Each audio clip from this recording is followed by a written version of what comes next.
Two men, both seriously ill, occupied the same hospital room. One man was allowed to sit up in his bed for an hour each afternoon to help drain the fluid from his lungs. His bed was next to the room's only window. The other man had to spend all his time flat on his back. The men talked for hours on end. They spoke of their wives and families, their homes, their jobs, their involvement in the military service, where they had been on vacation. And every afternoon, when the man in the bed by the window could sit up, he would pass the time by describing to his roommate all the things he could see outside the window. The man in the other bed began to live for those 1 hour periods where his world would be broadened and enlivened by all the activity and color of the world outside.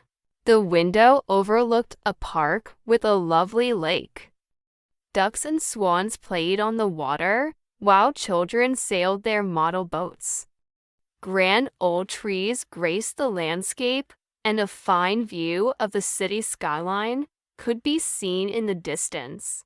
As the man by the window described all this in exquisite detail, the man on the other side of the room would close his eyes and imagine the picturesque scene. One warm afternoon, the man by the window described a parade passing by. Although the other man couldn't hear the band, he could see it in his mind's eye as the gentleman by the window portrayed it with descriptive words. Days and weeks passed. One morning, the day nurse arrived to bring water for their baths, only to find the lifeless body of the man by the window who had died peacefully in his sleep. She was saddened and called the hospital attendants to take the body away. As soon as it seemed appropriate, the other man asked if he could be moved next to the window. The nurse was happy to make the switch, and after making sure he was comfortable, she left him alone. Slowly, painfully, he propped himself up on one elbow to take his first look at the world outside.